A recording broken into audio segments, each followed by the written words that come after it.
Christmas was approaching, and as always, I had done my part. Gifts bought, house cleaned, dishes planned. Boston winters always made me nostalgic for family gatherings, even if they weren't always perfect. The snow had just started falling outside my apartment window when I opened our family group chat. Sarah had sent pictures of the kids making snowmen. Tom had shared his flight details, and then I casually brought up the dinner plans.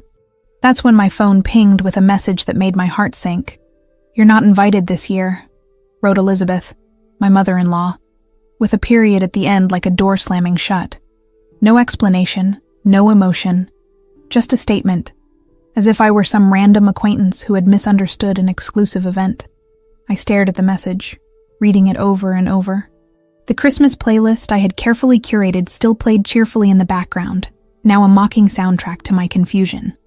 At first, I thought it must be a mistake, or perhaps some misunderstanding that could be cleared with a phone call. I immediately called James, my husband of 8 years, who was working late at his office downtown. "Did you see what your mother wrote?" I asked when he picked up, trying to keep my voice steady. There was a long pause before he answered. "Yeah, I saw it. And? What's going on?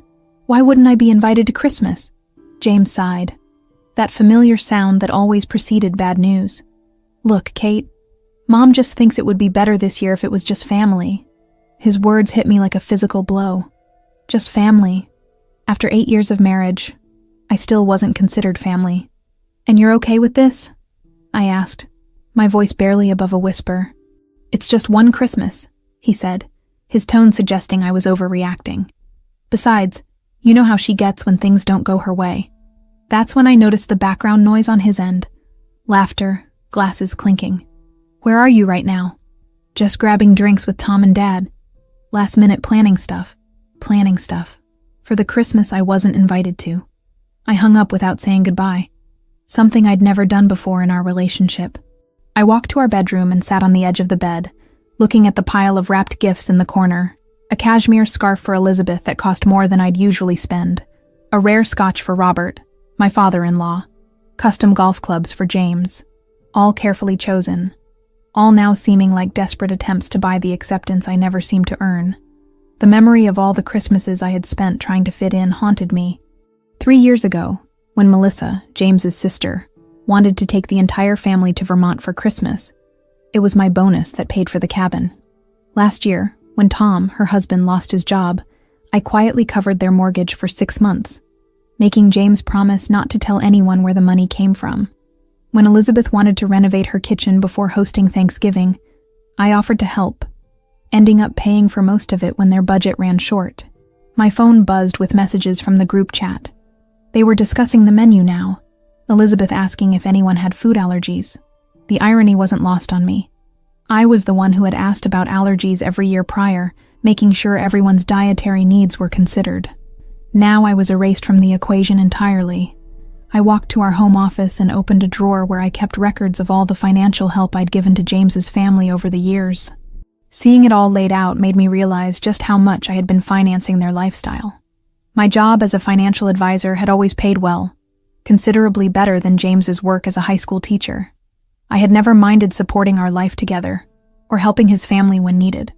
But as I flipped through the statements, I realized that their needs had grown increasingly extravagant over time.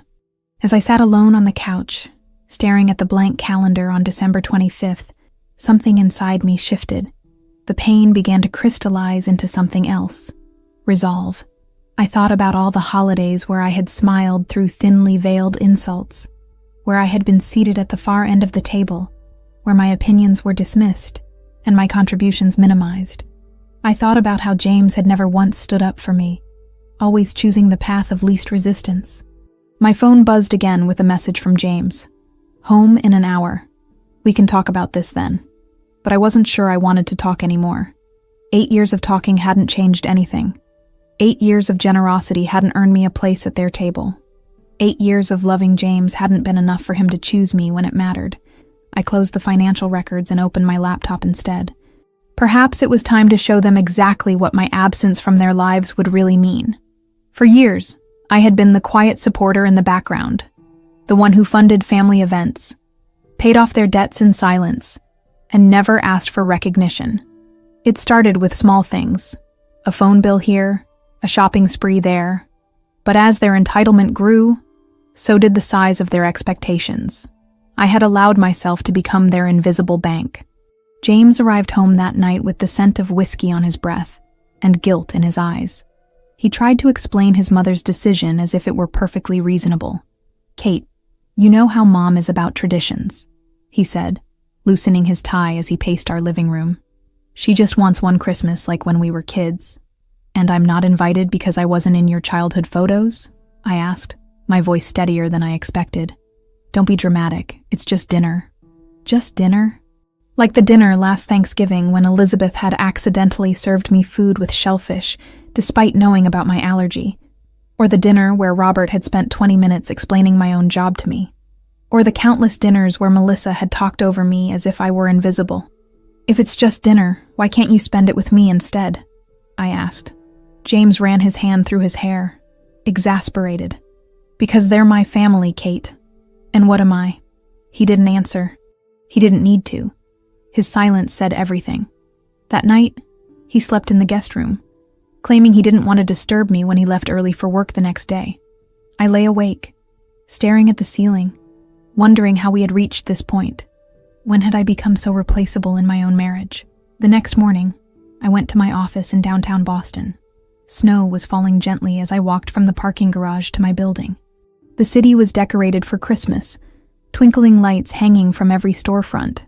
Normally, the sight would have filled me with joy. Today, it felt like watching someone else's celebration through a window. At my desk, I opened my email to find a message from my assistant about a client who needed advice on setting up a trust fund. As I began drafting a response, a text message appeared on my phone. It was from Elizabeth. "Since you're not coming to Christmas, I assume I shouldn't expect the $5,000 you usually give us?" I read it 3 times, unable to believe the audacity. In previous years, I had given each family member a generous check as part of their Christmas gift. Not because they expected it, or so I had thought, but because I wanted to share my success. Now I realized they had come to see it as an annual tribute, something I owed them for the privilege of being associated with their family. I placed my phone screen down on my desk and tried to focus on work. But Elizabeth's message kept replaying in my mind, alongside memories of all the times I had financially bailed out James's family. There was the time Melissa called at midnight because Tom had gambled away their rent money, and I transferred funds without question. The time Robert needed a loan for a business opportunity that never materialized into anything. The time Elizabeth's luxury SUV needed repairs, and somehow my credit card ended up being charged for the work. "Ms. Richards?" My assistant knocked on my door. "Your 11 o'clock is here." I nodded, grateful for the distraction. But as the day progressed, Elizabeth's text message gnawed at me. It wasn't just the entitlement. It was the confirmation of what I had suspected for years. I was only ever appreciated for what I could provide. That evening, instead of going straight home, I stopped at a cafe near our apartment. As I sipped my coffee, I opened my banking app on my phone. There they were. All the recurring charges and subscriptions I paid for that weren't mine. Streaming services for Melissa's kids, Elizabeth's wine club membership, Robert's golf club dues. The list went on. I had always justified it as helping family. But now, excluded from their Christmas celebration, I wondered if they had ever seen me as family at all. Or was I just the golden goose, expected to lay eggs on demand? As I sat staring at Elizabeth's text, I opened my laptop and began pulling up the joint accounts. There were subscriptions in her name: luxury cosmetics, designer rentals, private chef services. She had been using my money like her own playground. My hands trembled, not from fear, but from the exhilaration of what I was about to do. One by one, I began canceling every service tied to my bank card. The wine club membership that delivered $300 bottles monthly to Elizabeth's door. Canceled. The meal kit service that sent gourmet ingredients to Melissa's house twice a week. Canceled. The streaming platforms, the magazine subscriptions, the monthly donations to charities they had chosen. All canceled. Next, I logged into our joint savings account, the one I had set up for family emergencies, the one that only I ever contributed to. I transferred the entire balance, nearly $30,000, to my personal account. It wasn't stealing. It was reclaiming what had always been mine. Finally, I called my credit card company and reported my card as compromised. I requested a new card with a new number, effectively cutting off anyone who had memorized my details for their emergency purchases. As I walked home through the snowy streets, I felt lighter than I had in years. The fairy lights in the shop windows seemed to twinkle just for me now. For the first time in a long time, I wasn't thinking about what James's family needed from me. I was thinking about what I needed for myself. When I reached our apartment, I found James sitting on the couch, scrolling through his phone. "Hey," he said, barely looking up. "Mom wants to know if you're still getting her that face cream thing for Christmas. The expensive one." I placed my purse on the counter and smiled. "Tell her not to worry about it." And for once, I truly wasn't worried at all. The notifications started rolling in almost immediately. My phone buzzed with email alerts from canceled services. "Your order has been canceled. Your subscription has been terminated. Your membership has been revoked." I imagined Elizabeth's panic as she received each message, one after the other, like a slow unraveling of the false world she had built on my dime. I didn't warn anyone. I didn't need to. This time, I let silence be my answer. That evening, as I prepared dinner for myself, a simple pasta dish I rarely made because James preferred meat and potatoes, my phone lit up with messages from the family group chat. I didn't open them, but the previews told me everything I needed to know. Elizabeth was confused about her wine delivery. Melissa couldn't access her streaming services. Robert was complaining about a declined payment at his country club. I poured myself a glass of wine, the expensive kind I usually saved for special occasions, and sat at our small dining table by the window. Outside, Boston was transforming into a winter wonderland, snowflakes dancing in the glow of street lamps. For the first time in years, I felt no urgency to respond to their messages, no compulsion to solve their problems. The sensation was foreign, but exhilarating. My phone rang. James calling from his parents' house. I let it go to voicemail. He tried again 5 minutes later, and again 5 minutes after that. On the fourth call, I picked up, but didn't speak. "Kate?" His voice was tight with stress. "Are you there? Have you seen the group chat?" "I saw the notifications," I said calmly. "Mom's freaking out. Her wine club order got canceled, and she was hosting her book club tomorrow night. And Melissa says all the streaming services are down and the kids are going crazy." I took another sip of wine. "That's unfortunate. Did you cancel them?" His tone was accusatory now. "I canceled services that I was paying for," I corrected him. "Services that I never agreed to pay for indefinitely." "Kate, you can't just..." "Can't just what, James? Can't just decide how to spend my own money. Can't just stop bankrolling your family's lifestyle. That's not fair." I laughed, but there was no humor in it. "You know what's not fair? Being treated like an ATM for 8 years and then being told I'm not invited to Christmas because I'm not family. This isn't about Christmas." "No, it's not," I interrupted. "It's about respect. It's about appreciation. It's about acknowledging that I've been subsidizing your entire family's lives for years, and the one time I'm excluded, the first thing your mother asks about is whether she'll still get her cash gift." There was silence on the other end of the line, followed by muffled voices. I could imagine them huddled in Elizabeth's kitchen, James trying to explain my rebellion to them, all of them indignant at the inconvenience I had caused. "Let me talk to her," I heard Elizabeth say in the background. "No, Mom, I don't think that's a good..." "James, give me the phone right now." There was a shuffling sound, and then Elizabeth's voice came through, sharp and commanding. "Kate, this is ridiculous. Whatever point you're trying to make." I hung up. Then I turned off my phone entirely. The next morning, I woke up early and went for a run along the Charles River. The air was crisp, the path dusted with snow. I ran farther than usual, pushing myself until my lungs burned and my legs ached. Physical pain was easier to deal with than emotional wounds. When I returned to the apartment, James was there, sitting at the kitchen counter. His eyes were red from lack of sleep, his clothes rumpled as if he'd slept in them. "Where were you?" he demanded. "I was worried sick." "I went for a run," I said, grabbing a bottle of water from the fridge. "Something I do 3 times a week, as you would know if you ever paid attention." He ran his hand through his hair, a gesture that used to endear him to me. Now it just reminded me of his father. Kate, what's going on? Mom said you canceled everything. Her wine club, Dad's golf membership, even the housekeeper. Yes. Why would you do that? Because I'm done, I said simply. I'm done being used. I'm done being taken for granted. I'm done being excluded from a family that has no problem taking my money but has a problem setting a place for me at their table. James looked genuinely baffled. But you've always been so generous. You never said it was a problem before.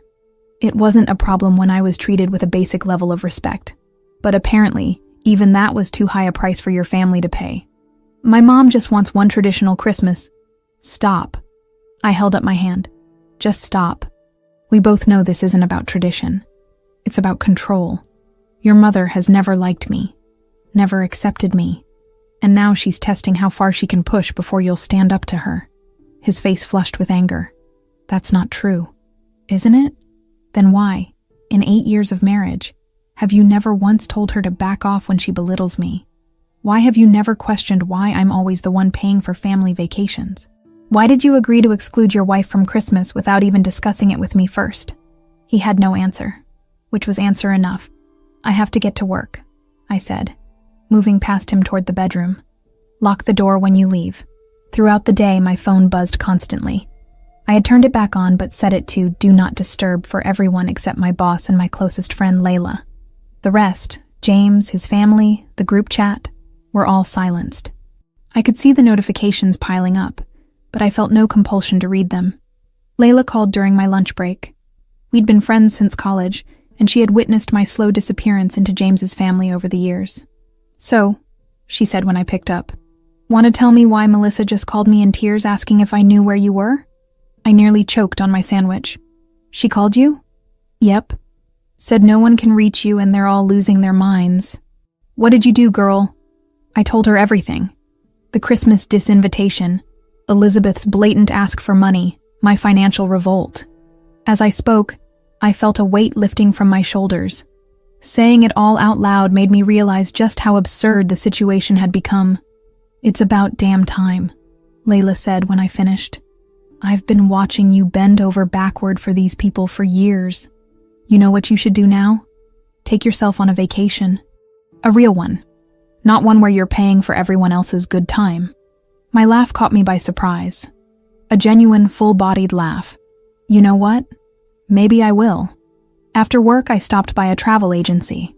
It felt old-fashioned compared to booking online, but I wanted the experience of sitting with someone and planning something just for me. I left with brochures for beach resorts in the Caribbean and a tentative booking for the week after Christmas. My husband called later that night, asking if I had seen the group chat. I had. They were all scrambling, wondering why their wine club delivery hadn't arrived, why the housekeeper hadn't shown up, why the spa card was suddenly declined. I didn't answer his call. For the first time in years, I felt no guilt, only relief. This wasn't revenge. It was revelation. I had spent years quietly feeding their lifestyle, believing that my presence would one day earn their love.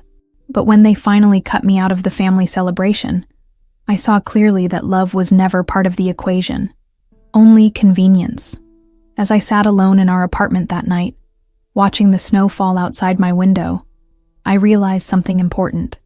Their chaos wasn't my responsibility. Their panic at having their luxuries stripped away said more about them than my actions ever could. I opened my laptop and booked the Caribbean vacation. 1 ticket, 1 bedroom, 1 chance to remember who I was before I became the family bank. The confirmation email arrived seconds later, and with it came a sense of peace I hadn't felt in years. By morning, the panic had escalated into full-blown chaos. My phone, which I had finally unmuted, lit up with notifications. My sister-in-law, Melissa, had sent a voice message, her voice breaking as she explained that her children were devastated because they couldn't watch their favorite shows. The spa had called to say her monthly treatment had been canceled. Her hair appointment for the holiday photos was declined. She ended the message with a tearful accusation. Why are you doing this to the kids? The kids. As if her children would be permanently scarred by a temporary loss of streaming services. As if they hadn't been spoiled by years of gifts and treats that I had provided. The emotional manipulation was so transparent now that I'd stepped back from it. My father-in-law Robert had taken a different approach. His message was terse and threatening. "You've crossed a line, Kate. This kind of vindictive behavior is exactly why we need some family time without you." He accused me of sabotaging the holiday, of trying to ruin their Christmas out of spite. It was remarkable how quickly I had transformed from the family benefactor to the family villain. And my mother-in-law, predictably, had sent a paragraph-long text claiming I was mentally unstable and trying to destroy the family. "I always told James you were unpredictable," she wrote. "Now everyone can see what I've known all along." The irony was almost laughable. For years, I had been the most predictable person in their lives, reliably generous, unfailingly supportive, endlessly forgiving. I scrolled through these messages as I sipped my morning coffee, standing by the window of our apartment. The snow had stopped, leaving Boston covered in a pristine white blanket. The city felt peaceful, at odds with the storm of accusations blowing up my phone. James had not come home last night. According to his messages, he was staying at his parents' house to help manage the situation. The situation being, of course, the sudden removal of the financial support I had provided without acknowledgement for years. It was telling that his first instinct was to comfort them rather than understand me. I called my office and took the day off, something I rarely did. Then I did something I hadn't done in years. I took care of me. I started with a long, hot shower, using the expensive bath products I usually saved for special occasions. I dressed in my favorite sweater and jeans, not the conservative outfits I often wore to impress Elizabeth.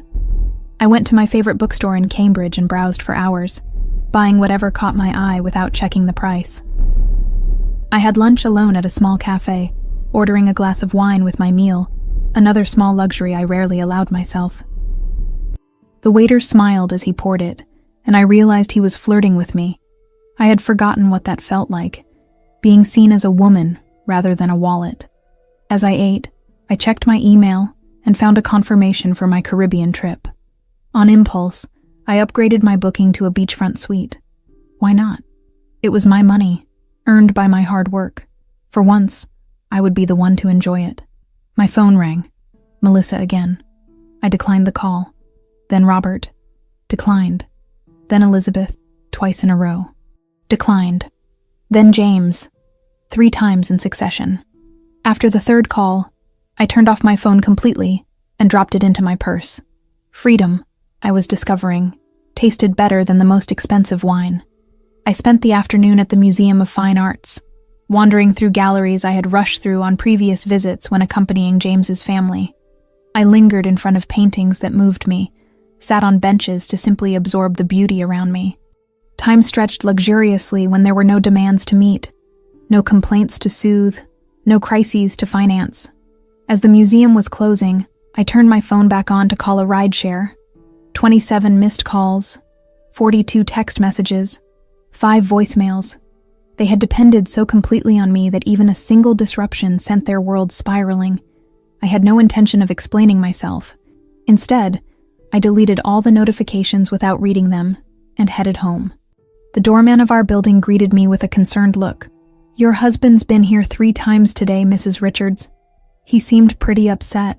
"Thank you, Carl," I said, handing him one of the pastries I'd bought at a French bakery on my way home. "If he comes back, please don't tell him I'm in." Carl, who had witnessed James's indifference to me on many occasions, nodded with understanding. "Not a problem, Mrs. Richards." In our apartment, I found evidence of James's visits. Drawers left open, closets searched, his laptop gone from the desk. He had taken some clothes too, I noticed, preparing for a longer absence, or maybe searching for financial documents. Either way, his priorities were clear. I poured myself a generous glass of scotch, Robert's favorite brand, ironically, and settled on the couch with one of my new books. Outside, the early winter darkness had fallen, and the city lights twinkled against the night sky. I felt a strange mix of emotions, sadness for what my marriage had become, anger at how I'd been treated, but mostly a profound relief at finally standing up for myself. My phone buzzed with a text from James. "We need to talk. I'm coming over." I didn't respond, but I didn't turn off my phone either. Part of me was curious to see what he would say, how he would try to fix what had been broken for so long. 20 minutes later, the doorbell rang. I checked the peephole. James stood there, alone, his face pale and drawn, his phone clutched in his hand like a lifeline. For a moment, I considered not answering. But this confrontation had been years in the making, and I was no longer afraid of it. I opened the door, but blocked the entrance. Yes, he looked shocked at my tone, as if he had expected me to welcome him with open arms. "Kate, please, can I come in? We need to talk." "About what?" "About what you've done. Mom is beside herself. Dad's threatening to call his lawyer. Melissa's kids are—" "Still not my problem," I interrupted. "How can you say that? They're family." "No, James, they're your family, as I've been repeatedly reminded." His face crumpled in frustration. "Is this all because of Christmas? Because you weren't invited to one dinner?" I laughed, the sound surprising both of us with its bitterness. "You still don't get it, do you? This isn't about one dinner. This is about 8 years of being treated like an outsider, who's only valuable for what she can provide. This is about you, never standing up for me, never acknowledging how much I've given, never treating me like a partner. That's not fair. Life isn't fair," I snapped. "But my money is mine, and I'm done sharing it with people who don't share their respect." He ran his hand through his hair, a gesture so familiar it used to make my heart soften. Now it just reminded me of how predictable he was. "Kate, please, just come to the house. Talk to Mom. We can work this out." "There's nothing to work out. I've made my decision." "What decision?" There was fear in his voice now. I met his eyes steadily. "I'm done being the family ATM. I'm done trying to buy acceptance. I'm done with the emotional blackmail. And most of all, I'm done apologizing for standing up for myself." "What are you saying?" "I'm saying go back to your mother's house, James. I'm not opening the door any wider." For a moment, he looked like he might try to push past me. Then something in my expression stopped him. Perhaps for the first time, he was seeing me, really seeing me, not as the compliant wife, but as a woman who had reached her limit. "This isn't over," he said finally. "You're right about that," I agreed, and closed the door. It wasn't until 2 days after Christmas that the dust began to settle. The holiday had passed in a blur of solitude that was both strange and soothing. I'd spent Christmas Eve at a hotel downtown, ordering room service and watching old movies. Christmas Day, I volunteered at a local shelter, serving meals and wrapping gifts for children. The gratitude in their eyes was more genuine than anything I'd experienced from my in-laws in years. Throughout it all, my phone continued to buzz with messages and calls from James and his family. I read them occasionally, more out of curiosity than concern. They ranged from angry accusations, to tearful pleas, to thinly veiled threats. The family dinner had apparently been a disaster. Without my financial support, Elizabeth had been forced to scale back her elaborate plans. The catering service had requested payment up front, which she couldn't provide. The expensive gifts she had planned to give, all typically financed by me, were no longer possible. But it was James's messages that showed the most evolution. At first, they were demanding and accusatory. "How could you do this to us?" Then they shifted to bargaining. "Just come over and we can work this out." Finally, on the evening of December 26th, a simple text. "I'm coming over tomorrow. Alone. Please be there." I considered ignoring it, booking an early flight to the Caribbean and leaving before he arrived. But running away had never been my style. I had spent too many years trying to win approval through generosity. Now it was time to set boundaries through honesty. When the doorbell rang the next morning, I was ready. I opened the door to find James standing there, alone as promised. He looked different, haggard, with dark circles under his eyes, and a slump to his shoulders I'd never seen before. For the first time in our marriage, he looked his age. "Can I come in?" he asked, his voice lacking its usual confidence. I stepped aside without a word. He entered cautiously, as if unsure of his welcome in what had once been our shared home. "Do you want coffee?" I offered, more out of habit than hospitality. He nodded, following me to the kitchen. I busied myself with the coffee maker while he sat at the counter, watching me with an intensity that was new. "You've changed," he said finally. I placed a mug in front of him. "No, I haven't. You're just seeing me clearly for the first time. He wrapped his hands around the mug but didn't drink. My family is falling apart. Your family was always falling apart, James. I was just the glue holding the pieces together. He winced at the truth in my words. They've never had to live within their means before. Mom maxed out her credit cards trying to salvage Christmas. Dad's club is threatening to revoke his membership over unpaid dues. Melissa and Tom are fighting constantly about money. I sipped my coffee, letting his words hang in the air between us. There was a time when I would have rushed to fix everything, transferring money and soothing feelings. That time was gone. Why did you do it? He asked finally. Was it just revenge for the Christmas invitation? It wasn't revenge at all. It was a wake-up call, for them and for me. I placed my mug on the counter with deliberate care. For years I've been enabling their lifestyle while being treated as an outsider. I finally realized that no amount of money would ever buy their acceptance. So I stopped trying. James stared into his untouched coffee. They didn't mean it like that. Yes, they did. And deep down, you know it. He didn't speak for a long moment. Then, so quietly I almost missed it, he said, I think I always knew. It wasn't the admission I had expected. I studied his face, looking for signs of manipulation, but found only exhaustion and a dawning realization. Come with me, I said, leading him to the home office. I pulled out the folder where I kept all the financial records related to his family. 8 years of statements, receipts, transfers. I laid everything out on the desk. Every bill, every luxury funded by me. His parents' renovated kitchen, Melissa's children's private school tuition, Tom's gambling debts paid off in secret, the family vacations, the country club memberships, the endless stream of loans that were never repaid. This is what enabling looks like, I said, as he stared at the paperwork. This is what I've been doing while your mother belittled me, while your father talked over me, while your sister treated me like hired help. James picked up a statement for his mother's wine club, $600 per month for rare vintages she served at her dinner parties. I had no idea it was this much. You didn't want to know. It was easier to look the other way.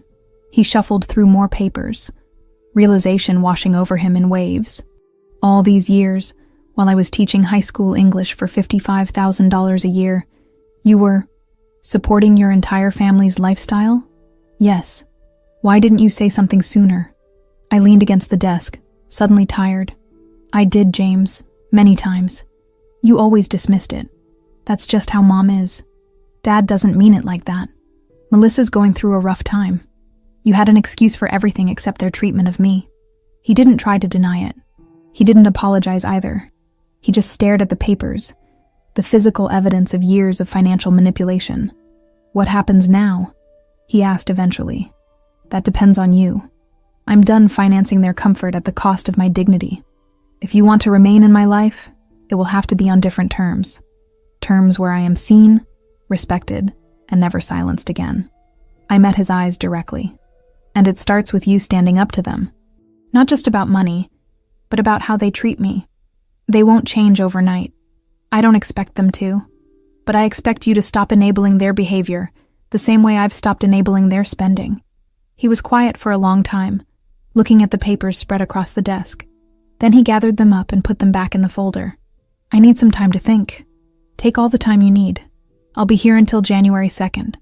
Then I'm going to the Caribbean alone. He looked up sharply. For how long? 2 weeks. Maybe longer. I haven't decided yet. And after that? I shrugged. That depends on what changes. As he moved toward the door, he paused. For what it's worth, Christmas was miserable without you. Not because of the money, but because you've always been the one who made it feel like a real celebration. It was the first genuine compliment he'd given me in months, maybe years. I didn't acknowledge it, but I felt it settle into a corner of my heart that wasn't quite ready to give up on him. That night, I received no more messages from his family.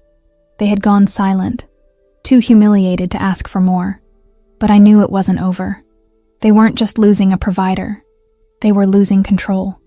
As I packed for my Caribbean trip, I found myself wondering what would be waiting for me when I returned. A husband who had finally found his courage? A family forced to face their own entitlement? Or simply divorce papers and more accusations? For the first time in years, I realized I was okay with any of those outcomes. I had found something more valuable than their approval, my own self-respect. New Year's Eve came, and instead of being surrounded by people who barely tolerated me, I stood on the balcony of my beachfront suite in St. Lucia, glass of champagne in hand. The Caribbean air was warm against my skin, so different from the Boston winter I'd left behind. Below me, resort guests gathered on the beach for the countdown celebration, their laughter drifting up like music. My phone had been mostly silent since I'd landed 3 days ago. James had texted once to make sure I'd arrived safely, and Layla had sent daily messages with updates from home. But otherwise, I had been blessedly free from the drama that had consumed December. I sipped my champagne and watched the stars reflected in the dark water. I had always feared that standing up for myself meant losing everything. But in truth, I had only lost the illusion, the false belief that sacrifice would eventually earn me acceptance, that generosity could purchase love. My thoughts were interrupted by the ping of an incoming email. I almost ignored it. I was on vacation after all, but something made me check. It was from James, with the subject line, "When you're ready to read this." I hesitated, my finger hovering over the screen. Part of me wanted to delete it unread, to preserve the peace I'd found, but I knew that avoiding conflict had never served me well. I opened the email. "Kate," it began, "I've been doing a lot of thinking since you left. About us, about my family, about the man I've become. I'm not proud of what I see. I've allowed my parents to dictate our life together. I've stood by while they disrespected you. I've taken your generosity for granted. I could make excuses, say that I was raised to never question my parents, that I didn't realize how bad things had gotten. But the truth is simpler and harder to admit. I was a coward." I took another sip of champagne, letting his words sink in. It was the most honest he'd been in years. "Yesterday," the email continued, "I did something I should have done long ago. I told my parents that their treatment of you was unacceptable, that if they wanted me in their lives, they needed to respect my wife. Mom cried, Dad yelled, Melissa called me a traitor, all the usual tactics. But for the first time, I didn't back down. I told them that you and I are a package deal, and if they can't accept that, they'll be seeing a lot less of me." My heart raced as I read his words. How many times had I imagined this scenario? How many times had I longed for him to defend me? But there was more. I've also made an appointment with a therapist to start working through my issues with boundaries and conflict. And I've contacted a financial advisor to help my parents adjust to their new reality. They need to learn to live within their means, not expect you to subsidize their excesses. I walked back into my suite and sat on the edge of the bed, still clutching my phone. His email ended with a question. "I don't know if you can forgive me, or if our marriage can survive what I've done, but I'd like to try. Not by returning to how things were, but by building something new, something better. When you come back from your trip, would you consider going to couples therapy with me?" I set the phone down without responding. Outside, I could hear the countdown beginning. 10, 9, 8. How easy it would be to say yes, to slip back into the comfort of the familiar. But I had learned that comfort could be a cage, familiarity, a trap. If we were to have any chance at all, it would have to be built on new ground. 7, 6, 5. I had spent too many years trying to fix everything, to keep everyone happy at my own expense. Whatever happened next, I needed to ensure I wouldn't lose myself again. 4, 3, 2. I picked up my phone and began to type. "I'll consider couples therapy on one condition, that we first spend 3 months living separately while we both work on ourselves individually. You need to prove to yourself, not just to me, that you can maintain boundaries with your family. I need to make sure that the changes I've made stick, that I don't slip back into old patterns of people-pleasing and financial enabling." 1. Cheers erupted from the beach as I hit send. Fireworks exploded across the sky, painting the night in brilliant colors. I stepped back onto the balcony, raising my glass to the new year and whatever it might bring. My phone buzzed almost immediately with James's response. "Agreed. Whatever it takes." I smiled, surprised by his quick acceptance. Perhaps he really was changing. Or perhaps he just knew he had no leverage to negotiate. Either way, It was a start. I didn't respond right away. Instead, I watched the celebration below, the strangers hugging and kissing and dancing on the beach. For the first time in years, I felt a sense of possibility stretching before me, of paths not yet taken. My husband and I began therapy the week after I returned from St. Lucia. I gave him a choice: rebuild with honesty or walk away. To my surprise, he chose the former. Our therapist, Dr. Chen, didn't pull punches.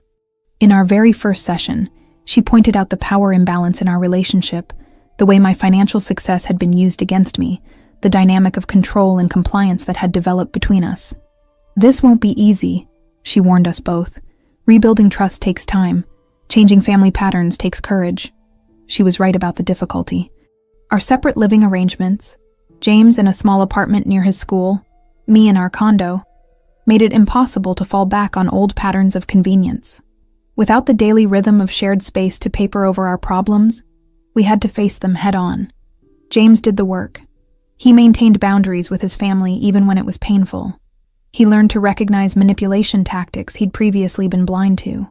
He started contributing to a savings account to repay me for years of covering his family's expenses, a symbolic gesture more than a practical one, but meaningful nonetheless. And I did my work too. I learned to state my needs directly instead of hoping they would be met without asking. I practiced saying no without guilt. I discovered that I could be generous without being a doormat, kind without being a pushover. As for his family, I never looked back. The silence between us was louder than any confrontation could ever be. Elizabeth tried reaching out once, a carefully worded text that managed to avoid any actual apology while suggesting we put the past behind us. I didn't respond. Robert sent a birthday card that included a check, as if he could buy his way back into my good graces the way I had once tried to buy their acceptance. I returned it uncashed. Sometimes James would share updates after his limited visits with them. They were adapting, slowly and resentfully, to their new financial reality. Elizabeth had taken a part-time job at a boutique. Robert had downsized his golf membership. Melissa and Tom had moved to a smaller house in a less prestigious neighborhood. "They ask about you," James told me once, 6 months into our separation. "What do you tell them?" I asked. "The truth, that you're doing well, and that whether or not you ever choose to see them again is entirely up to you." It was the right answer. Not because it would please me, but because it placed the responsibility where it belonged. On them for their behavior, on me for my choices. On our first anniversary of living apart, James and I met for dinner at the restaurant where we'd had our first date a decade earlier. The conversation flowed more easily than it had in years. We talked about his work. He'd taken on coaching the debate team and discovered a passion for mentoring students. We discussed my recent promotion and the boundaries I'd established to prevent work from consuming my life. "Dr. Chen thinks we're ready to discuss moving back in together," he said as we shared dessert. "If that's what you want." I considered his words carefully. The past year had changed us both. I had found strength I didn't know I possessed. He had found a voice long silenced by family expectation. Together, we had built something new on the ashes of what had burned away. Something more honest, more equal. "I'd like to try," I said finally. "But this time, we build our home on our terms. No outside interference, no unspoken expectations." He reached across the table and took my hand. "Absolutely." That night, standing on the balcony of what would soon be our shared home again, I looked out at the Boston skyline. The city lights twinkled against the dark sky, much like the stars had done in St. Lucia a year ago. But now, instead of wondering what would happen when I returned, I was looking forward to what might come next. The silence that had once defined my relationship with James's family still remained, and that silence was finally mine. Not a silence of submission or secret keeping, but the quiet power of choosing my own path, of writing my own story. As I turned to go inside, I caught my reflection in the glass door, shoulders back, head high, eyes clear. I barely recognized the woman I had been 2 years ago, always anxious to please, desperate for approval, constantly giving until there was nothing left. This new version of me wasn't perfect. She was still learning, still growing, still making mistakes. But she was real. She was whole. And most importantly, She was free.